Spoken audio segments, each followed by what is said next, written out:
வணக்கம் மேம். வணக்கம்மா. எப்படி இருக்கீங்க? நலம். நீங்க நலமா? நான் நலம் மேம். இப்போ இந்த அரசியல் எல்லாருமே கவனிக்கக்கூடிய ஒரு விஷயமா மாறிருச்சு. எல்லாரும் என்ன நடந்துட்டு இருக்கு சட்டமன்றத்துல அப்படின்னு வேலைய முடிச்சுட்டு போய் கூட சாயந்தரம் போய் பார்க்குறாங்க. இதுக்கெல்லாம் காரணம் என்னன்னு நீங்க நினைக்கிறீங்க? இந்த சட்டமன்ற நிகழ்வுகள் எல்லாம் நீங்க எப்படி பார்க்குறீங்க? ஒரு சர்க்கஸ் ஒரு ஊருக்கு வருதுன்னா, எல்லாருமே அந்த கிளவுன் என்ன பண்றாரு அப்படிங்கிறத போய் எதிர்பார்த்தேன் மேம். பார்ப்பாங்க. நீங்க இந்த மாரி ஏதாவது சொல்வீங்கன்னு நான் இல்ல, எதிர்பார்த்தேன். ஆ, இது இது மாரின்னா நடக்கிறது அப்படிதானே இருக்கு. ஓகே. அதுல அறிவுபூர்வமா ஏதாவது இருக்கா? தர்க்கபூர்வமா ஏதாவது இருக்கா? இல்ல தமிழ்நாட்டின் நலனுக்கு ஏத்த மாரி ஏதாவது இருக்கா? நேற்று கோயம்புத்தூர்ல ஒரு மாணவர் கொல்லப்படுறாரு ஒரு கும்பலால. அவரோட கூட படிக்கிற 20 மாணவர்களால. அத பத்தி அக்கறையா எதிர்க்கட்சி தலைவர் கேள்வி கேட்கிறாரு. அரசு இதுல நடவடிக்கை எடுக்கணும்னு சொல்றாரு. உடனே துறை அமைச்சர், பள்ளிக்கல்வித்துறை அமைச்சர் எழுந்து நின்னு, ஆ கொஞ்சம் கூட ஒரு வருத்தமே இல்லாமல் ஒரு மிகப்பெரிய பொய்யை அந்த சட்டமன்றத்தில் நிறுவுகிறார். அந்த மாணவர்களுக்குள் இருந்த முன்விரோதம் காரணமாக அப்படின்னு. இது நாங்க கவனிக்கிறோம். வருத்தத்துக்குரிய ஒரு விஷயம். அந்த மாணவர் இறந்து போனதுக்கு எங்களுடைய அஞ்சலி. இது மாரி எதுவுமே சொல்ல வேண்டாமா? ஒரு அனிதா இறந்தது எவ்வளவு வலி தந்தது. அந்த நேரத்துல மட்டும் நடிகராக இருந்த, கட்சி தலைவராக இருந்த விஜய் அங்க போய் நின்னு தனக்கான விளம்பரத்தை தேடிக்கிட்டார்ல. இதுக்கு போணுமா இல்லையா? இதுக்கு ஒரு வருத்தம் தெரிவிக்கணுமா இல்லையா? ஆனா அத அது இந்த இடத்துல அவசர தீர்மானமா இத நம்ம கொண்டு வரோம் அப்படின்னா, திங்கட்கிழமை நம்ம அத பேசலாம் அப்படின்னு தானே சொல்லியிருக்காங்க. அவசர தீர்மானம்ங்கிறது திங்கட்கிழமை பண்ணா போதுமா? ம். ஒரு மாணவன் உயிரிழந்து கிடக்கிறான். அவனை பத்தி பேசுங்கன்னா அது அவசர தீர்மானம். அதையுமே நான் அப்புறம் தள்ளி வச்சுக்கிறேன் அப்படின்னா இது அவசரமே இல்லையா? அது விளக்கம் குடுக்க வேணாம் அப்படின்ற மாரி சபாநாயகர் அது சொல்லியிருந்தாங்க நீங்க இல்லையா? ஒரு அறிவிப்பு. அஞ்சலி செலுத்தலாமா இல்லையா? ம். அஞ்சலி செலுத்துவதற்கும் நீங்க நாள் வாங்குவீங்களா? 30வது நாள் காரியம் பண்ற மாதிரி பண்ணுவீங்களா? என்ன நடக்குது? அப்ப அனிதாவுக்கு ஓடுனீங்க. அப்போ உங்களுக்கு அந்த விளம்பரம் தேவையா இருந்ததா? நீங்கள் கருணை உள்ளவர்ங்கிற ஒரு நாடகம் தேவையா இருந்ததா? நீங்கள் இறந்து போன உயிருக்காக கதறுவீங்கன்ற அந்த நடிப்பு தேவையா இருந்ததா உங்களுக்கு அப்போ? இப்ப ஏன் தேவையில்லை? ஏன்னா உட்கார்ந்துட்டீங்க முதல்வரா, பொம்மை முதல்வரா உட்கார்ந்துருக்கீங்க. ஏதாவது ஒரு மன வருத்தத்தை ஒரு வார்த்தையா சொல்லலாமே. அவசர தீர்மானமாக எங்களுடைய இளம் தலைவர், எதிர்க்கட்சி தலைவர் கொண்டு வர்றாருன்னா அதுல எவ்வளவு அவசரம் இருக்கும்? நீங்க எதுக்கு 4 நாள் டைம் வாங்குறீங்க? கட்டுக்கதையை உருவாக்குறதுக்கு, ஸ்கிரீன் பிளே உருவாக்குறதுக்கு. அதை நேத்தே பள்ளிக்கல்வித்துறை அமைச்சர் செய்துட்டாரா இல்லையா? முன்விரோதம் காரணமாக அப்படின்னு ஒரு ஸ்கிரீன் பிளே எழுதி அதற்கேத்த மாதிரி நகர்த்துறீங்க ஃபைல் எல்லாம். போஸ்ட்மார்ட்டம் ரிப்போர்ட்ல அந்த பையன் அடிபட்டிருக்கான், மண்டையில காயமா இருக்கு, அதனால இறந்து போயிட்டான்னு வந்திருக்கா இல்லையா? அப்போ அவசர தீர்மானம் என்பதன் அர்த்தம் என்ன? நீங்க 4 நாள் டைம் வாங்குறீங்கன்னா அதுக்கு என்ன அர்த்தம்? அதற்குள்ளாக அந்த மாணவனின் சடலம் என்ன பண்ணப்படும்? அந்த பெற்றோர்களோட கதறலுக்கு என்ன பதில்? இவ்வளோ இருக்குல்ல. இது ஒரு மாணவன் மட்டும் இல்லை, இது மாணவர் குலத்தோட அடையாளம். அத்தனை தமிழ்நாட்டு மாணவர்களுடைய அடையாளம். அவர்களுக்கே உயிருக்கு அச்சுறுத்தல் அப்படின்னா நீங்க அதுவும் போதை மருந்து, அதிலிருந்து தப்பிப்பதற்காகத்தான் 4 நாள் டைம் வாங்குறாங்க. இதுல முதல்வரோட நோ ட்ரக்ஸுங்கிற அந்த ப்ராபகண்டா அடிபட்டு போயிடக்கூடாது, அதனால இதுல ட்ரக்ஸே சம்மந்தப்படல அப்படிங்கிற மாதிரி ஒரு ஸ்கிரீன் பிளே நீங்க உருவாக்க நினைக்கிறீங்க. அதுக்கு 4 நாள் டைம் வாங்குறீங்க. அப்படி என்றால் தமிழ்நாட்டு இளைஞர்களுடைய உயிரில் உங்களுக்கு கவலை இல்லை, அக்கறை இல்லை. அதற்காக வருத்தம் கூட தெரிவிப்பதில்லை நம்முடைய தமிழ்நாட்டின் முதல்வர். இது எந்த விதத்துல நியாயம்? அவசர தீர்மானம் தள்ளி வைக்கிறீங்க. கல்வி அமைச்சர் பேசுறாரு, முதல்வர் எழுந்து நின்று ஒரு வருத்தம் தெரிவிக்கலாம்ல. அதை யாரும் தடுக்க போறது இல்லைல்ல. அப்போ தமிழ்நாட்டின் முதல்வருக்கு கொஞ்சம் கூட கருணை இல்லை, இரக்கம் இல்லை, மாணவர்களை பற்றி அக்கறை இல்லை. அவர் செய்யறது எல்லாமே விளம்பரம். இப்ப நீங்க சட்ட ஒழுங்கு பிரச்சனையை பற்றி ஒரு முக்கியமான ஒரு கன்சர்னிங்க முன்வைக்கிறீங்க மேம். ஆனா இப்போ இந்த ஒட்டுமொத்தமா இந்த சட்டமன்ற நிகழ்வை பார்க்கும்போது, இப்போ வெளிப்படைத்தன்மையோட தாவேக அரசு இருக்கிறாங்க அப்படின்ற மாதிரியான கருத்தை பார்க்க முடியுது. இது வரைக்கும் இந்த மாதிரி ஃபுல்லா சட்டமன்றத்தை ஒளிபரப்புனது கிடையாது. ஒண்ணு ஆளுங்கட்சிக்கு சாதகமான சில ஃபுட்டேஜஸ் மட்டும் வெளியில வரும். அது திமுகவா இருந்தாலும் சரி, அதிமுகவா இருந்தாலும் சரி, அப்படிதான் இருந்திருக்கு. ஆனா இப்போ சபாநாயகர் அதை உறுதி செய்யறாரு. ஒரு செகண்ட் கூட மிஸ் ஆக கூடாது அப்படின்றத தெளிவா காட்டுறாங்க இல்லையா? அப்படின்ற அந்த ஒரு இடத்துல இருந்து பார்க்கும்போது உங்களுக்கு என்ன தோணுது? இந்த ஒரு விஷயத்தை நான் ஏத்துக்கிறேன். நீங்க சொல்றது உண்மைதான். நிச்சயமா இது நாள் வரைக்கும் இருந்த சட்டமன்ற நடவடிக்கைகள் ஒளிபரப்பு மரபில் இல்லாத ஒன்றாக இதை செய்கிறார்கள். ஆனால் அதன் மூலமாக அவர்கள் எக்ஸ்போஸ் ஆகி நிற்கிறாங்க. அவர்களுடைய அந்த வார்த்தையை நீங்க சொல்லுவீங்க. அந்த காலத்துல இப்போ சமீபத்துல நம்முடைய தாவேகாவை பத்தி சொல்ற வார்த்தை தான் அந்த 4 எழுத்து வார்த்தை. அவர்களுடைய அந்த தனம் வெளியாகுதா இல்லையா? இல்ல அவங்க இப்பதானே ஃபர்ஸ்ட் டைம் வந்து வராங்க அப்படின்றது ஒண்ணு இருக்கு இல்லையா? சரிப்பா, இந்த கேள்வியை தாவேக்காவை சார்ந்த அந்த ஊடகவியலாளர்களும் எங்களை டிபேட்ல கேக்குறாங்க. நீங்க 100 நாள் கூட வெயிட் பண்ண மாட்டீங்களா? உங்களுக்கு பொறுமை இல்லையா? 75 ஆண்டு கால வரலாறையும் 100 நாளையும் எப்படி நீங்க கம்பேர் பண்ணுவீங்க? அவங்க கீழே விழுந்து கத்துக்கட்டும், அது வரைக்கும் வாய் மூடி மௌனியா இருங்க அப்படின்றீங்க. அப்படி இல்ல வாய் இல்ல மூடி மௌனியா இருக்கணும்ன்றது இல்ல. ஆமா, அப்புறம் ஆனா நம்ம அந்த உடனே ஒரு மாணவன் இறந்து போயிட்டான், கேள்வி எழுப்புறோம், இது தப்பா?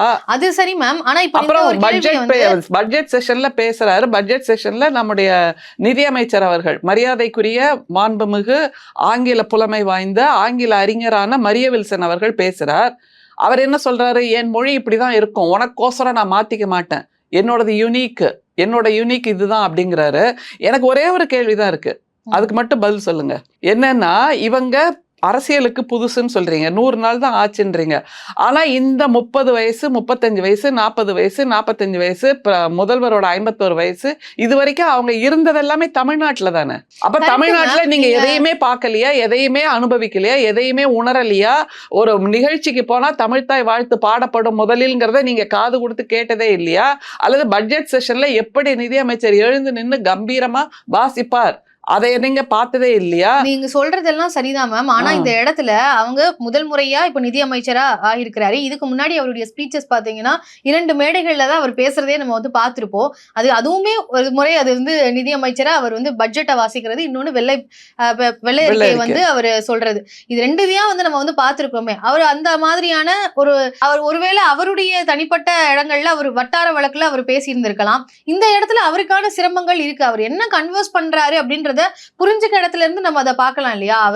அவரு ஆங்கிலத்துல பேசுறாரு, கலப்பு மொழியில வந்து பேசுறாரு அப்படின்றத நீங்க சொல்லியிருக்கிறீங்க. அதை திருத்தி கொள்றாங்களா இல்லையான்றத நம்ம பார்க்கலாம். ஆனா ஒட்டுமொத்தமா இவ்வளவு தூரம் பேஷ் பண்ண வேண்டிய அவசியம் எங்க இருக்கு? இல்ல நீங்க சொன்னதுல 2-3 விஷயங்களுக்கு பதில் சொல்லணும். ஒண்ணு, அவர் பேசுறத அப்படியே ஏத்துக்கோங்க, அவரோட வழக்கு மொழி வேறையா இருக்கும் அப்படிங்கிறீங்க, அதை விட்டுருங்க. அடுத்தது, இவர் வாசிக்கிறாரு, அதை எதுக்கு இவ்வளவு பேஷ் பண்றீங்க அப்படிங்கிறீங்க. இதுலதான் நாங்க முரண்படுறோம். நீங்க பேஷ் பண்ணவே இல்லை. உங்க மேல உள்ள அக்கறையில திமுகவின் சட்டமன்ற உறுப்பினர் கொஞ்சம் மொழியை அழகுபடுத்திக்கோங்க, மொழியை மேம்படுத்திக்கோங்கன்னு தான் ஒரு அறிவுரை சொன்னார். அறிவுரை கூட இல்ல, உங்க மேல உள்ள அக்கறையில சொல்றோம். உடனே அவர் என்ன சொல்றாரு? எழுந்து நீ என்னோட ஜாதிய பேசுற, என்னோட தமிழை பேசுற, என்னை இழிவா பேசுற, என்னோட அப்புறம் அன்பின் மொழி என்னோடது தமிழ், அதை தமிழ் பேசுகிறவர்கள் கூட அதை கற்றுக்கொள்ளவில்லை. ஆனா இப்ப தாவேக்காவே அவர் பேசுறது தவறுன்னு தான் சொல்றாங்க. அப்போ நாங்க சொன்னது கரெக்ட் தானே? கரெக்ட் தான் மேம். அப்ப அவரே மறுநாள் மன்னிப்பு கேட்கிறார், தவறுன்னு சொல்றார் அப்படின்னா நாங்க சொன்னது அவருக்கு வந்து கிரிட்டிசிசம், அவரோட ஆதங்கத்தோட வெளியில உள்ள கிரிட்டிசிசத்தை நாங்க முதல்லயே சட்டமன்றத்துல பதிவு செய்யறோம், அவ்வளவுதான். அப்ப நாங்க சொன்னது சரிதானே? நாங்க சொன்னது காழ்ப்புணர்ச்சி இல்ல, நாங்க சொன்னது பேஷ்ல இல்ல, பேஷ் பண்ணணும்ன்ற உணர்வுல இல்ல. நீங்க தப்பு பண்றீங்கப்பா, நீங்க விழுறீங்க, கை கொடுக்கற தூக்கி நீ எழுந்து நில்லு. ஆனா நீ இப்படி பண்றேன்னு குத்தி காமிக்கிற மாதிரி இல்லையா? இல்ல, அப்புறம் வேற எப்படி சொல்றது? ஓகே, நீ தூக்கி மாதிரி தானே இருக்கணும், சப்போர்ட்டிவா. அவங்க சொல்றாங்க அவர்தான் இருந்து கத்துக்குறோம் நாங்க, நீங்க மாதிரி அறிஞர்கள் ஸ்காலர்ஸ் எல்லாம் இருக்கிறீங்க, நாங்க கத்துக்குறோம்ன்றத நாங்க ஸ்காலர்ஸ்னு நாங்க கிளைம் பண்ணவே இல்ல. நாங்க அறிஞர்கள் அப்படிதான் உங்களை அப்படிதான் பாக்குறாங்க. நாங்க அறிஞர்கள்னு கிளைம் பண்ணவே இல்ல. ஆனால் நீ அப்படி பேசாதப்பான்னு சொன்னதுக்கு இவர் என்ன சொன்னாரு? உனக்கோசரம் நான் மாத்த மாட்டேன், என்னோட யூனிக் இது அப்படின்னாரா இல்லையா? அப்புறம் அதுக்கு ஆதவ அர்ஜுனா அவர்கள் எழுந்து நின்று என்ன சொன்னாரு? ஏற்கனவே இருந்த நிதியமைச்சர் அப்படித்தானே பேசினாரு அப்படிங்கிறாரு. பிடிஆர் பழனிவேல் அவர்கள் அப்படி பிடிஆர் அவர்கள் வாழ்நாள் முழுக்க வெளிநாட்டுல வாழ்ந்தவர். இன்றைய நிதியமைச்சர் எங்க வாழ்ந்தாரு? சென்னையில தானே வாழ்ந்தாரு. சென்னையில உள்ள கல்லூரியை தானே அவர் நிர்வகிச்சாரு. அப்ப சென்னையில உள்ள மக்கள்கிட்ட அவர் என்ன பிரெஞ்சுல பேசினாரா, லாட்டின்ல பேசினாரா, கிரீக்ல பேசினாரா? ஆங்கிலம் கலந்து பேசியிருந்திருப்பாரு. ஓகே, நீங்க அத பேசுங்க, தப்பே இல்ல. ஆங்கிலத்துக்கு எதிரானவர்கள் இல்ல, நம்ம எந்த மொழிக்குமே எதிரானவர்கள் இல்ல. கொடுக்கிற அந்த நிதிநிலை அறிக்கையை வாசிக்க கூட தெரியலையே. 10வது படிக்கிற மாணவனோ மாணவியோ கூட கையில கொடுத்தா அழகா வாசிப்பாங்க, வாசிக்க தெரியல. ஆனா I mean educationist for the past 25 to 30 இயர்ஸ்ங்கறாரு. What educationist you are? முதல்ல சொல்லுங்க எனக்கு அத. எந்த எஜுகேஷனிஸ்ட் இப்படி தப்பு தவறுமா படிப்பாரு? 40,000 சொச்சம் அந்த நம்பர்லாம் புதுசா இவர் கண்டுபிடிச்சிருக்காரு. நாங்க யாரையும் கேலியும் கிண்டலும் பண்ணவில்லை. ஆனால் மறுநாள் அவர் தன்னுடைய வருத்தத்தை தெரிவிக்கிறார் என்றால் நாங்கள் சொன்னது சரி, திமுகவினர் எழுந்து நின்று சொன்னது சரி, உங்கள் மீதுள்ள அக்கறையில், தமிழ்நாட்டு மக்கள் மீதுள்ள அக்கறையில், உலகமெங்கும் இருக்கக்கூடிய தமிழர்கள் அந்த காட்சியை பார்த்துவிட்டு என்னது இப்படி தமிழ்நாட்டு சட்டமன்றம் இப்படி நடக்குதுன்னு வருத்தப்படுறாங்கல்ல, தலைகுனிறாங்கல்ல, அதிலிருந்து உங்களை மீட்டெடுக்க வேண்டும் என்பதற்காகத்தான் நாங்கள் இப்போ சொன்னோம். அவங்க நிதி பட்ஜெட்டை வந்து தாக்கல் செய்யும் பொழுது அந்த பட்ஜெட்ல என்ன விவரங்கள் சொல்றாங்க அப்படின்றத நீங்க ஒரு கன்ஸ்ட்ரக்டிவ் கிரிட்டிசிசமா வைக்கும் பொழுது அதை ஏத்துக்கலாம் அப்படின்றது. ஆனா இந்த இடத்துல அது கண்டிப்பா ஏத்துக்கக்கூடிய ஒரு விஷயம் தான். இந்த இடத்துல அவர் சொல்லக்கூடிய விவரம் நம்மளுக்கு புரியுது தானே, அப்புறம் ஏன் அதை வந்து இந்த அளவுக்கு விமர்சனம் பண்ணணும் அப்படின்றதானே, அந்த ஒரு எக்ஸசிவ் லிமிட்டை தாண்டி போறப்போ தானே இவ்வளவு தூரம் வந்து அந்த ஆதங்கத்தினுடைய வெளிப்பாடு அப்படி இருக்குன்னு சொல்றாங்க. அவர் சொன்னதோட விவரம் எது உங்களுக்கு புரிஞ்சுது? 41,400 அப்படியெல்லாம் நம்பர் சொன்னாரு. அது என்ன நம்பர்? 4000 அந்த நம்பர் உங்களுக்கு புரிஞ்சுதா? தவறா அப்புறம் அதை நான் என்ன செய்யறது? இதுதான் தமிழ்நாட்டின் தலையெழுத்தா? இந்த நிதிநிலை அறிக்கையை நீங்க வேற எப்படி பார்க்க சொல்றீங்க? சரி, இதெல்லாம் கூட நாங்க அப்சர்வ் பண்ணிக்கிறோம். ஓகே, எண்கள் சொல்றதுல தவறு இருக்கலாம். எண்கள்லயும் கொடுக்கப்பட்டிருக்கோம், எழுத்துலயும் கொடுக்கப்பட்டிருக்கும்ல. ஏதாவது ஒண்ணு நீங்க ஃபாலோ பண்ணலாம்ல நிதிநிலை அறிக்கையில. இது எனக்கு டக்குன்னு 41,401ன்னா படிக்க வரலப்பா, எழுத்துல எழுதியிருக்கு, நான் அதை படிச்சிடுறேன். உங்களுக்கு தான் முதல்ல கொடுக்கப்படுமே அறிக்கை. எனக்கு இது கஷ்டமா இருக்கு, இப்படி மாத்தி கொண்டாங்கன்னு சொடக்கு போடுற நேரத்துல செய்யறதுக்கு அங்க உதவியாளர்கள் இருப்பாங்க. நீங்க முதல்ல படிச்சு பார்க்கலாம். அந்த அக்கறை வேணும். அந்த எஃபோர்ட் இல்ல, அந்த அக்கறையே இல்ல. நான் என்ன புல்ஷிட் கொடுத்தாலும் மக்கள் ஏத்துக்க வேண்டியது அவங்களோட தலையெழுத்துன்னு போய் நிப்பீங்களா? எதுக்கு அப்புறம் உங்களுக்கு அமைச்சர் பொறுப்பு? அமைச்சர் பொறுப்பு மாண்புமிகு நிதி அமைச்சர் வந்தாச்சு இல்ல, அப்ப அதற்கான பொறுப்பையும் எடுத்துக்கணும். பொறுப்பை எடுத்துக்கொள்வதே இல்லை. Responsibility, owning your responsibility, ownership, onus, அது எதுவுமே எடுத்துக்காம நாங்க இப்படித்தான் இருப்போம்னு சொல்றது ஆணவத்தின் உச்சக்கட்டம். அது நம்முடைய நிதியமைச்சரிடம் இருந்தது. அதற்கான எதிர்வினையை தமிழ்நாட்டு மக்கள் ஆற்றினார்கள். அதில் அவர் பணிந்து போனார். இப்ப சொல்லுங்களேன், எழுந்து நின்று நான் இப்படித்தான் இருப்போம், உனக்கோசரம் நான் மாத்திக்க மாட்டேன், இப்ப சொல்லுங்க. அவரை சொல்வாரா? சரி, அது நீங்க நகர்ந்து வந்துட்டீங்க. அதை தவிர அவர் அன்பின் மொழினாரு, பைபிள், நான் பார்ன் கிறிஸ்டியன், பைபிள் எனக்கு சொல்லி கொடுத்தது. இதுல தமிழுக்கும் பைபிளுக்கும் எங்க இருந்து சம்பந்தம் வருது? ஜியு போப், வீரமா முனிவர் எல்லோரும் இங்கே வந்து தமிழ் கற்று திருவாசகத்திற்கு உருகி உருகி. அப்ப நீங்க ஒத்துக்கோங்க, அவருக்கு பேச தெரியல, மொழி அறிவு தெரியல, நிதியும் தெரியல, எல்லாமே தெரியல அப்படின்னு பதற்ற நிலையில அவர் அப்படி சொல்லிட்டாரு அப்படின்றதானே. இத்தனை வயசுக்கு இவ்வளவு வருஷம் 30 வருஷம் நான் கல்வியாளர்னு சொல்ற ஒருத்தருக்கு ஒரு நிதானம் வந்திருக்கணுமா இல்லையா? நிதியமைச்சரோட மொழியை பார்த்தா அவர் இவ்வளவு நாள் வந்து ஒரு எஜுகேஷனிஸ்டா இருந்திருக்கலாம். ஆனா இப்பதானே ஃபர்ஸ்ட் டைம் ஒரு பாலிட்டிஷியனா சட்டமன்ற எஜுகேஷனிஸ்ட்னா அவர் பேராசிரியர் இல்ல, அந்த கல்வியோட ஒரு தாளாளர். அப்ப இந்த மாதிரி நிதிநிலை அறிக்கையெல்லாம் அவர் கல்லூரிக்கும் கொடுத்திருப்பாரு. இந்த மாதிரி அமௌண்ட் எல்லாம் அவங்க கல்லூரியிலையும் டேக்கிள் பண்ணிருப்பாங்க. எத்தனை மாணவர்கள்ட்ட இருந்து டொனேஷன் வாங்குறாங்க, எத்தனை இன்ஜினியரிங் கல்லூரி மாணவர்கள்ட்ட இருந்து அவங்க டொனேஷன் வாங்கியிருப்பாங்க. அதையெல்லாம் அவங்க ஃபண்ட்ல சேர்த்திருப்பாங்களா இல்லையா? அவங்க அக்கௌண்ட்ல சேர்த்திருப்பாங்களா இல்லையா? நீங்க 16 வயசு பையனா இருந்தா பதட்டப்படலாம்.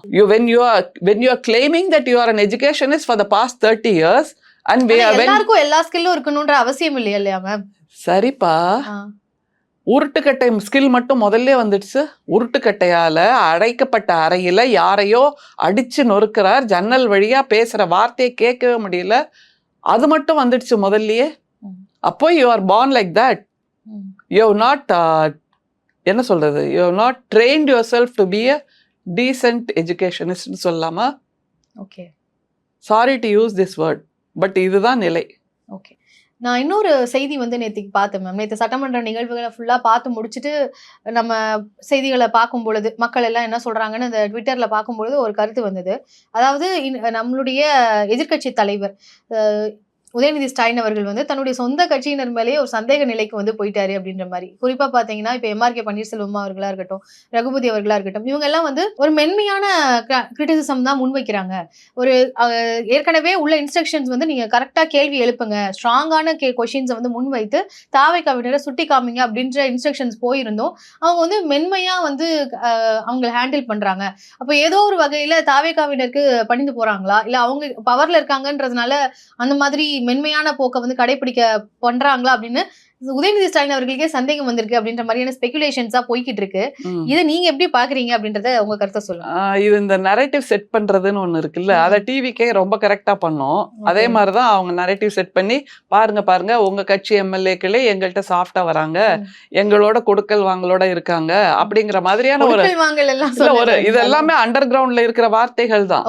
அந்த மாதிரி ஒரு நரேட்டிவ் செட் பண்ணி அதையே எல்லா ஊடகவியலாளரையும் கேட்க வைக்கிறாங்கிறதா எங்களோட நிலைப்பாடு. ஏன்னா திமுகவினர் எதிர்கட்சியாக இருந்தாலும் மாமன் மச்சான்னு சொல்லி பழக்கம், மாப்பிள்ளைன்னு சொல்லி பழக்கம், அதெல்லாம் தான் நேத்து அந்த சட்டமன்றத்துல உரைகள்ல இருந்தது. அதுவும் டவுன் சவுத்துல இருந்து வர்றவங்க எல்லாம் எம்ஆர்கே பன்னீர்செல்வம் அண்ணன், ஏவா வேலு அண்ணன் எல்லாருமே டவுன் சவுத்துல இருந்து வர்றவங்க.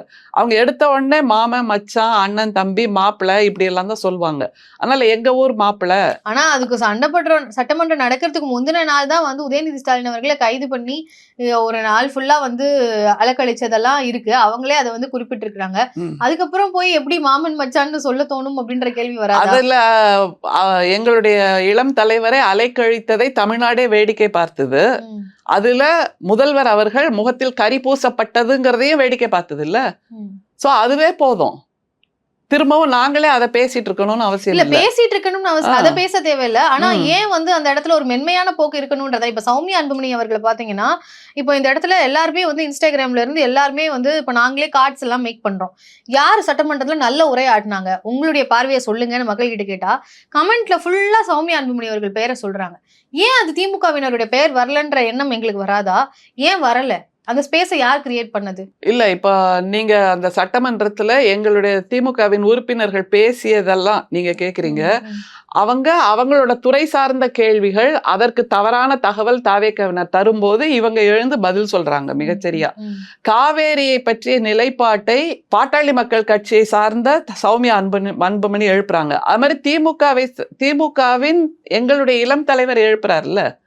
யாராவது ஒருவருடைய குரல் தான் அங்கே ஓங்கி ஒலிக்க வேண்டும் என்னும்போது காவேரியின் நிலைப்பாட்டை எங்களுடைய இளம் தலைவர் மறுநாள், முதல் நாள் அலைக்கழிக்கப்பட்டாலும் மறுநாள் எழுந்து நின்று துணிச்சலாக கேட்டார். தண்ணி இப்போ வருமா வராதா? எந்த வார்த்தையை சொன்னதால் நேற்று அவர் அங்க அலைக்கழிக்கப்பட்டாரோ அதே வார்த்தையை சட்டமன்றத்துல வச்சு முதல்வர் முன்னாடி, சபாநாயகர் முன்னாடி, அத்தனை உறுப்பினர்கள் முன்னாடி கேட்டாரா இல்லையா?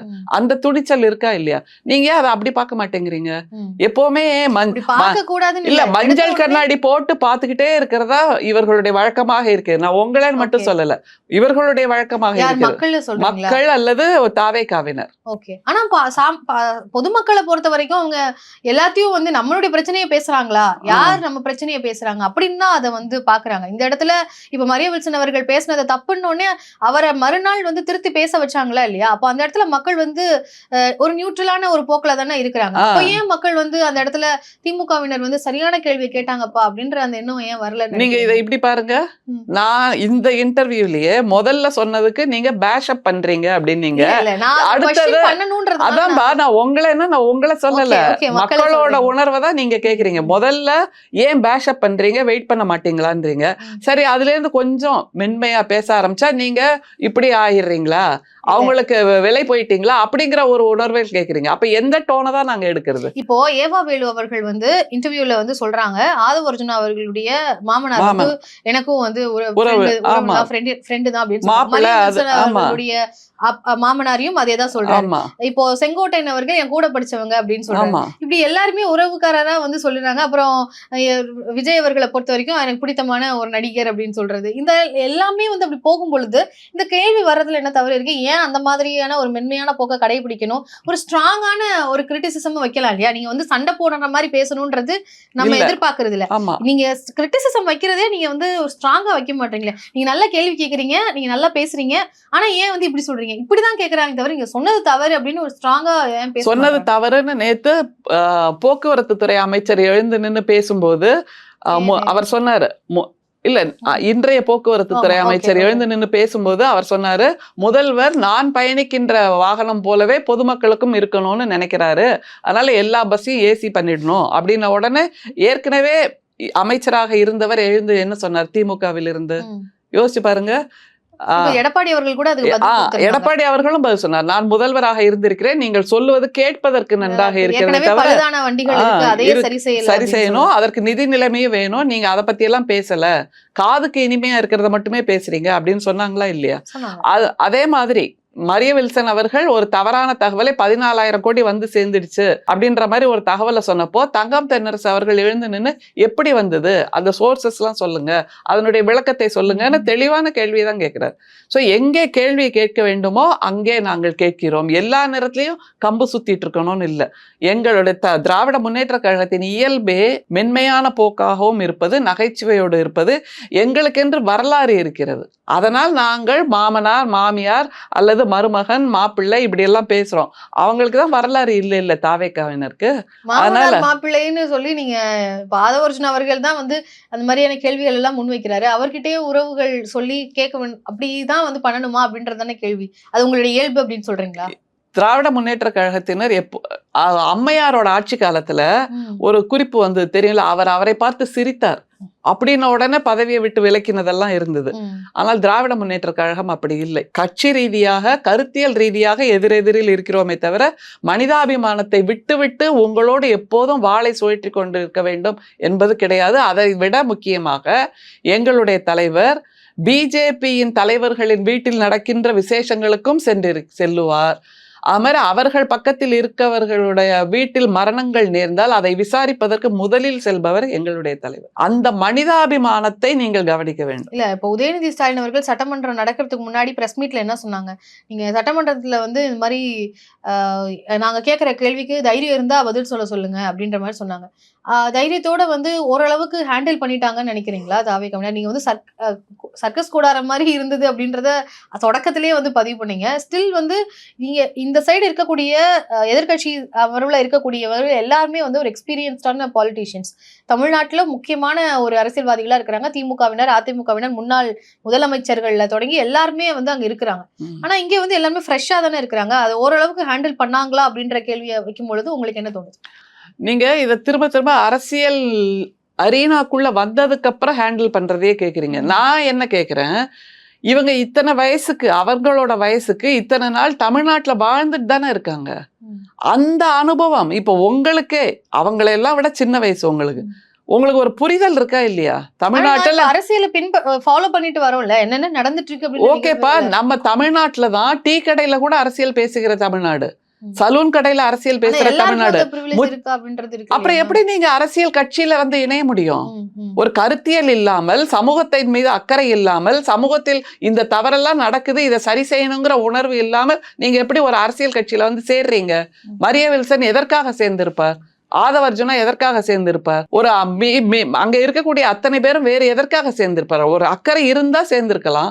எனக்கு எதுவுமே தெரியாது, தமிழ்நாட்டுல என்ன நடந்ததுன்னே தெரியாது, இது நாள் வரைக்கும் வாழ்ந்ததெல்லாம் போஸ்டர், விஜய் போஸ்டரை பார்த்தேன், விஜயோட படம் வெளியேற தியேட்டரை மட்டும்தான் பார்த்தேன்னு சொல்கின்ற வாழ்க்கை தான் உங்களோட வாழ்க்கையா இருந்ததா? அதானே எங்களோட கேள்வி. வாழ்ந்திருக்கலாம் இல்லையா?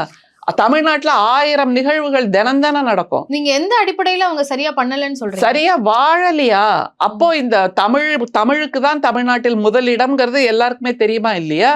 அதை எதுக்கு நீங்க ஒரு வேண்டுகோளா எடுத்துக்கிட்டு, ஒரு மெமோரண்டமா எடுத்துக்கிட்டு போய் பிரைம் மினிஸ்டர்கிட்ட கொடுக்குறீங்க? எங்களுடைய தமிழ்நாட்டில் தமிழ்தாய் வாழ்த்தை தான் முதலில் பாடுவதற்கு ஐயா நீங்கள் அனுமதிக்க வேண்டும்னு எதற்கு அவர் காலில் விழுறீங்க? அதற்கு ஏற்கனவே 1970 முத்தமிழறிஞர் கலைஞர் இதுதான் நம்முடைய மாநில பாடல்னு சொல்லியாச்சு. இணக்கமான போக்குல தான் போவோம், நாங்க வந்து தேவையில்லாம சண்டை போட மாட்டோம்னு சொல்றாங்க தாவேகாவினர். தேவையில்லாம சண்டைன்னு என்ன வார்த்தையை பயன்படுத்துறாங்க? அப்ப திமுகவினர் தேவையில்லாம சண்டை போட்டாங்களா? தமிழ் உணர்வோடு இருப்பது தேவையில்லாத சண்டையா? தமிழ்நாட்டு மக்களின் உரிமைகளை பாதுகாப்பது தேவையில்லாத சண்டையா? காவிரி உரிமையை பேசுவது தேவையில்லாத சண்டையா? அல்லது மும்மொழி கொள்கை எங்களுக்கு தேவையில்லைன்னு சொல்வது தேவையில்லாத சண்டையா?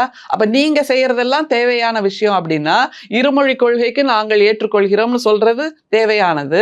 அப்புறம் விபிஜி ராம்ஜியா, அந்த திட்டத்தை நாங்கள் ஏற்றுக்கொள்கிறோம், எங்களோட தொகையாகவே நாங்க 4000 கோடி கொடுக்கிறோங்கிறது தேவையானதா? அப்போ ஒன்றிய அரசு என்னவெல்லாம் உங்கள் தலையை தடவினாலும் நாங்க ஏத்துக்கிறோம் சொல்றது தேவையானதா? தமிழ்நாட்டு மக்களுக்கு விரோதமாக இருப்பது தேவையானதா? தேவையில்லாத சண்டைன்ற வார்த்தை உங்களுடைய உரிமையை, உங்களுடைய முதுகெலும்பை நொறுக்குவதாக இருந்தால் அதை நாங்கள் திரும்ப செய்வோம். Okay. ஆனால் நீங்கள் அதை செய்யவில்லைங்கிறதையும் நாங்க எக்ஸ்போஸ் பண்ணுவோம். இப்ப மசோதாக்கள் வந்து தாக்கல் செய்யப்பட்டிருக்கு இல்லையா? நீட்டுக்கு எதிராக மசோதா தாக்கல் செய்யப்பட்டிருக்கு, FCRA குறித்து. இந்த மாதிரி மசோதாக்கள் தாக்கல் செய்யப்பட்டதை பத்தி நீங்க என்ன நினைக்கிறீங்க? காமெடி, ஏன்? கிளவுன் தான் நான் ஆரம்பத்திலே சொல்லிட்டேனே. எதனால மேம்? எதனால? அப்ப அது எல்லாமே திமுக ஆதரிச்சிருக்கே. அப்புறம் எப்படி நீங்க திமுக அதை ஆதரிச்சது clown ன்னு சொல்றீங்க? உணர்வு பூர்வமாக. அப்போ நீங்கள் வெறுமே ஸ்டிக்கர் ஒட்டுறதுக்காக பாரு இப்ப நீங்க கேக்குறீங்கல்ல, தீர்மானம் போட்டு அந்த ஒரு நிலைப்பாட்டுக்காக அவர்கள் செய்யறாங்க. நீட்டுக்காக தமிழ்நாட்டில் இருக்கக்கூடிய மாணவர்கள் போராடிய போது நேம் பேட்ஜ் கூட இல்லாமல் காவல்துறையினரால் அவர்கள் அடித்து நொறுக்கப்பட்டார்கள். நீங்க நீட்டுக்கு எதிராக இருக்கிறீங்க அப்படின்னா அந்த மாணவர்கள் அதற்காகத்தானே போராடுறாங்க. அது சட்டமன்றத்துல நாங்க ஆனா நிலைப்பாட வந்து ஸ்ட்ராங்கா வெளியில நீங்க எங்களோட காலத்துல, எங்களோட ஆட்சி காலத்துல எத்தனை போராட்டங்கள் நடந்தது, எத்தனை கையெழுத்து போராட்டம் நடந்தது, அத்தனை லட்சம் மாணவர்கள். அதுக்கு சொல்யூஷன் என்ன கிடைச்சது? அது ஒன்றியத்துக்கு நாங்க அனுப்பினோமா இல்லையா? குடியரசுத் தலைவரிடம் அது பெண்டிங்ல தானே இருக்கு. அது பெண்டிங்ல இருக்குங்கிறதுனாலே நாங்க நடவடிக்கை எடுக்கலன்னு ஆயிடாது இல்ல. நாங்க நடவடிக்கை எடுத்திருக்கோம், ஆனா நீங்க நடவடிக்கை கூட எடுக்கல. இது ஒரு பொம்மை விளையாட்டு மாதிரி, தலையாட்டு பொம்மை மாதிரி பண்ணிட்டு இருக்கீங்க, அவ்வளவுதான். தீர்மானம் நிறைவேற்றி இருக்கிறாங்க, அதை வச்சு இப்போ நீங்க அதே மாதிரி திமுகவும் பண்ணுச்சு. அப்ப என்ன செய்யணும் அப்படின்றத எதிர்பார்க்கறீங்க? அந்த மாணவர்களை எதற்கு அடித்து நொறுக்கினீர்கள் அதை சொல்லுங்க முதல்ல. அவங்க போராடினது நீட்டுக்கு எதிராகத்தானே. இன்னமும் கூட பட்டினி போராட்டம் நடந்துட்டு தான் இருக்கு. மாணவர்கள் பண்ணிட்டு தான் இருக்காங்க, ரிவோக் பண்ணிட்டாங்க. பட் அந்த மாணவர்களுக்கு நீங்க ஏதாவது சொல்யூஷன் சொன்னீங்களா? அல்லது அந்த துறை அமைச்சரை வச்சு ஏதாவது ஒரு வார்த்தை பேசினீங்களா? இல்லையே. அது பாட்டு காத்துல கரைஞ்ச மாதிரி யாருமே கவனிக்கல. அந்த மாணவர்களை எதற்கு நீங்கள் அடித்தீர்கள்? அதை தவிர கல்லூரிக்குள் போய் எதற்கு கைது செய்தீர்கள்? இப்போ அந்த பட்டினி போராட்டம் பண்ணிட்டு இருக்காங்க இல்லையா, பன்னிரங்குல நேர்ல போய் ராஜ்மோகன் அவர்கள், அருண்ராஜ் அவர்கள், லோயலா மணி போன்றவர்கள் எல்லாருமே நேர்ல போய் சந்திச்சு இப்போ தீர்மானம் நிறைவேற்றதுக்கு அப்புறமா அவங்க அந்த பட்டினி போராட்டத்துல இருந்து வாபஸ் பெற்றிருக்காங்க இல்லையா? ஓகே, அந்த மாதிரி நடவடிக்கை எடுங்கள் தானே சொல்றோம். ஆனா ஏன் நீங்க கல்லூரி வளாகத்துக்குள்ளேயே போய் கைது செய்றீங்க மாணவர்களை? அவங்க மாணவர்கள் என்ன தீவிரவாதிகளா, தேச துரோகிகளா, அர்பன் நக்சலா? நீங்க அவங்கள அப்படித்தானே சித்தரிக்கிறீங்க. இந்த மாணவர்கள் இல்லாம நீங்க பதவிக்கே வந்திருக்க முடியாது, ஆட்சிக்கே வந்திருக்க முடியாது. இந்த டீனேஜர்ஸை வச்சுதானே நீங்க அவர்களோட மதியை மயக்கி சிந்திக்க விடாமல் செய்து நீங்கள் உங்க ஆட்சியை பிடிச்சீங்க. அப்போ திமுக தானே இருந்தது, அப்போ அவங்கள மயக்க விடாம பாத்துருக்கலாமே. அது நான் ஜென்சி இளைஞர்கள்ட்ட தான் கேக்குறேன். இல்ல ஜென்சி இளைஞர்கள் தான் இன்னும் ஜென்சி இளைஞர்களுடைய அரசியல் படுத்துறதுக்கோ இல்ல அவங்கள தேவையான விஷயங்களை ஏன் திமுக செய்யல அப்படின்ற ஜென்சி இளைஞர்களை நாங்கள் தொடர்ந்து அரசியல் படுத்தி தான். திராவிட இயக்கங்கள் காலம் காலமாக மாணவர்களோடு தான் இருந்தது. மாணவர்களுடைய போதையிலிருந்து, சினிமா போதையிலிருந்து, கவர்ச்சி போதையிலிருந்து வெளியே கொண்டு வருவதற்கு தான் கல்வி என்கின்ற அமுதத்தை கொடுத்தோம். அந்த அமுதத்தை பெற்றுக்கொண்டு எத்தனையோ இளைஞர்கள் வெற்றி பெற்று இருக்கிறார்கள். நீங்களே பார்த்திருக்கீங்க. அம்பேத்கர் அயலக திட்டத்தின் மூலமாக இங்கே இருக்கின்ற SC ST மாணவர்கள் வெளிநாட்டில் போய் படிக்கிறவங்களும் இருக்காங்க. இப்படியாக நாங்கள் கன்ஸ்ட்ரக்டிவாக, பாசிட்டிவாக இளைஞர்களை திசை மாற்றம் செய்தோம், வெற்றி பெற வைத்தோம். ஆனால் நீங்கள் திரைப்பட கவர்ச்சி என்ற போதையை காட்டி திரும்ப திரும்ப அந்த மாதிரியான சிந்தனையை மட்டுமே கொடுத்து உங்களுடைய ஆட்சியை பிடித்திருக்கிறீர்கள். உங்களுக்கு இவர்கள் தான் வசதி. காரணம், படிச்சா கேள்வி கேட்பாங்க, சிந்திப்பாங்க, இது தப்பு ரைட்டுன்னு பேசுவாங்க. ஆனால் படிக்காத கூட்டம் எப்போதும் ஆராதனை செய்யும், ஹீரோ வர்ஷிப் செய்யும். நம்ம தமிழ்நாட்டு இளைஞர்களை படிக்காத கூட்டம்னு சொல்றது, படிக்காத கூட்டம்னு ஒட்டுமொத்தமா சொல்லல, படித்த இளைஞர்கள் வெற்றி பெறுகிறார்கள். இப்படியாக விஜய் ஆராதனை செய்பவர்கள் சிந்தனையை தொலைத்து தானே அப்படி இருக்காங்க. படிக்காத கூட்டம்னா நான் சரியான அர்த்தத்துல புரிஞ்சுக்கோங்க. மக்கள் இவ்வளவு பேர் உங்களுக்கு ஓட்டு போட்டிருக்காங்க, சிந்திக்காம. அதான், சிந்தனை செய்ய விடாமல் குழந்தைய வச்சு கேன்வாஸ் பண்ணது யாரு? அது மிகப்பெரிய குற்றம், தெரியும்ல. தேர்தலுக்கோ அல்லது கட்சி பணிக்கோ குழந்தைகளை பயன்படுத்துவதுங்கிறது குற்றம். அது கூட தெரியாம நீங்க மாமான்னு சொல்லி என்னது நீங்க ஆக்ஷன் எடுத்திருக்கலாமே, ஏன் அது எடுக்கல? ஆமா, அதையும் நாங்க கொடுத்திருக்கோம் தேர்தல் ஆணையத்திட்ட. ஆனா தேர்தல் ஆணையம் கைப்பாவையாக இருக்கிறது. அதனால பிரதமர் பேசினாலும் அதை நடவடிக்கை எடுப்பதில்லை, விஜய் பேசினாலும் நடவடிக்கை எடுப்பதில்லைங்கிறது எல்லாருக்குமே தெரியும். அதனால அந்த நடவடிக்கையை விடுங்க. உங்களுக்குன்னு மனசாட்சி இருக்கா இல்லையா? முதல்வர் விஜய்க்கு மனசாட்சி இருக்கா இல்லையா? முதல்வர் விஜய்க்கு அறம்னா என்னன்னு தெரியுமா தெரியாதா? விழுமியம்னா என்னன்னு தெரியுமா தெரியாதா? வேல்யூஸ்னா என்னன்னு தெரியுமா தெரியாதா? குழந்தைய போய் இப்படி நம்ம செய்ய வைக்கிறோமே, அந்த குழந்தைக்கு கட்சினா என்னன்னு தெரியுமா? அரசியல்னா என்னன்னு தெரியுமா, ஆட்சினா தெரியுமா, இதெல்லாம் தெரியாத குழந்தைகிட்ட. ஆனா பெற்றவர்களுக்கு தெரியும். ஆமா, elders ஆனா தெரியும்ல. குழந்தை அதையே கேட்கும். குழந்தைங்க சொல்றதெல்லாம் நம்ம செய்ய முடியாது முடியாது. அவங்களுக்கு தெரியும் இல்லையா? அப்ப ஏன் ஆமா, அவங்க செஞ்சாங்க? அதான் நிறைய குழந்தைகள் நான் தற்கொலை பண்ணிப்பேன்னு சொல்லியிருக்கேன். உங்க மாமா விஜய் மாமா சொன்னதுனால நீ ஓட்டு போடலைன்னா நான் தற்கொலை பண்ணிப்பேன், விஜய் மாமா முதல்வர் ஆகலைன்னா நான் தற்கொலை பண்ணிப்பேன்னு மிரட்டிய குழந்தைகள் தானே இவங்க எல்லாம். அந்த நிலையை நினைச்சு பாருங்க. அது எப்படி விட்டுருவாங்க வீட்டுல? எந்த அதுக்கு என்ன ஆதாரம் இருக்கு மேம்? அது பொத்தாம் பொதுவா சொல்ற மாதிரி இல்லையே, இல்லையா? எல்லாருமே வீடியோவா போட்டாங்களா இல்லையா? ம். கண்ணையும் காதையும் திறந்து வைத்திருந்தால் வந்து குவிந்த காணொளிகள் எல்லாம் சொன்னது, நான் ஒருத்தி போடுறதுனால மாறிடுமான்னு நினைச்சு நான் போட்டேன், நான் ஒருத்தன் போடுறதுனால மாறிடுமான்னு நினைச்சு போட்டேன், என் பேரை சொன்னான்னு போட்டேன், என் பேத்தி சொன்னான்னு போட்டேன்னு தானே கதைகள் வந்துகிட்டே இருந்தது காணொளியா. அதை தவிர எங்க போனாலும் பெரியவர்கள் இப்படிதான் சொன்னாங்க, நாங்க அப்படிதான் போட்டோம், தப்பா போட்டோம். இப்போ வாக்களித்த ஜென்சி இளைஞர்களும் உணர துவங்கி இருக்கிறார்கள். எப்ப தெரியுமா? அவங்கவங்க வீட்டுல அவங்க சொல் பேச்ச கேட்டு வாக்களித்த அம்மா அப்பாக்களுக்கு ஓய்வூதிய நிதியை நிறுத்தி இருக்கிறார் முதல்வர் விஜய். 14,000 கோடி நிறுத்தப்பட்டிருக்கிறது. அப்படின்னா ரிட்டையர் ஆன அம்மாக்கள் அப்பாக்கள், இந்த ஜென்சி இளைஞர்களுடைய குழந்தைகள், ஜென்சி குழந்தைகளுடைய அம்மாக்கள் அப்பாக்கள் எந்த விதமான ஓய்வூதிய பலனும் இல்லாமல் வீட்டிற்கு திரும்புகிறார்கள். பென்ஷனும் இல்லை. அதுக்கு அந்த மாதிரி அவரவர் வீட்டுக்கு ஒரு பிரச்சனை வரும்போதுதான் இவங்களுக்கு புத்தி தெளியும்னு நாங்க சொல்லிட்டு இருந்தோம். அதே மாதிரி இப்ப வந்திருக்கு. அது மாதிரி அவரவர் வீட்டுக்கு கரண்ட் பில் 5 மடங்கா ஏறி இருக்குல்ல, இப்ப நீங்க கட்டுங்க, தாராளமா கட்டுங்க. நகையை அடகு வச்சு போய் கரண்ட் பில் கட்டியிருக்கீங்க. இப்ப சொத்து வரியும் அது மாதிரி ஏறி இருக்கு பல மடங்கு. நகையை அடகு வைப்பீங்களோ, நிலத்தை அடகு வைப்பீங்களோ, உங்க வாழ்க்கையை அடகு வச்சு அவரை முதல்வராக்கினீங்க. அதற்காக அவர் உங்களுடைய வாழ்க்கையை மூழ்கடிக்கிறார். தமிழ்நாட்டின் முதல்வர் வாழ்க்கையை மூழ்கடிக்கிறார். தமிழ்நாடு மூழ்கி கொண்டிருக்கிறதுங்க உண்மை. ஆனால் இதை காப்பாற்றக்கூடிய லகான் எங்களுடைய இளம் தலைவரிடம் இருக்கிறது, எங்களுடைய திராவிட முன்னேற்ற கழகத்தின் தலைவரிடம் இருக்கிறது. அதற்காகத்தான் இப்போ கூட ஒன்றியத்தின் பிஜேபி அரசு எங்களுடைய தலைவரை கெஞ்சி கொண்டிருக்கிறது. எந்த விஷயத்துல? டீலிமிட்டேஷன் விஷயத்துல. ஆனால் நாங்கள் தான், திமுக தான், எங்களுடைய தலைவர் தான் கடந்த நாடாளுமன்ற தொடரிலும் டீலிமிட்டேஷன் மசோதா நிறைவேறாமல் தடுத்தது. இப்போதும் எங்களுடைய தலைவரின் கையில் தான் டீலிமிட்டேஷன் மசோதாவின் தலைவிதி இருக்கிறதுங்கிறத புரிஞ்சுக்கணும். ஓகே, இப்போ ஃபேர் டீலிமிட்டேஷனா ஃப்ரீஸ் டீலிமிட்டேஷனா என்ன நடக்க போகுது அப்படின்றதெல்லாம் பொறுத்திருந்து பார்க்கலாம். இப்போ நிறைய விஷயங்கள் அதுல ஒண்ணு சொல்லிடுறேன். இந்த டீலிமிட்டேஷனுக்காக எதிர்கட்சி தலைவர்களை எல்லாம், எதிர்கட்சி ஆளுகின்ற மாநில தலைவர்களை எல்லாம், முதல்வர்களை எல்லாம் கூட்டம் நடத்தினார் இல்லையா, தீர்மானங்கள் நிறைவேற்றினார் இல்லையா, அந்த தீர்மானத்தை பிரதமருக்கும் அனுப்பி வைத்தார். அதற்கு பின்புதான் ஒட்டுமொத்த இந்தியாவும் டீலிமிட்டேஷனால இவ்வளவு பிரச்சனையான்னு புரிஞ்சுக்கிட்டது. ஆனால் அந்த நேரத்தில் தாவேகாவின் தலைவராக இருந்த விஜய்க்கும் கடிதம் அனுப்பப்பட்டது. அதற்கு அவர் பதில் என்ன தெரியுமா எழுதினாரு?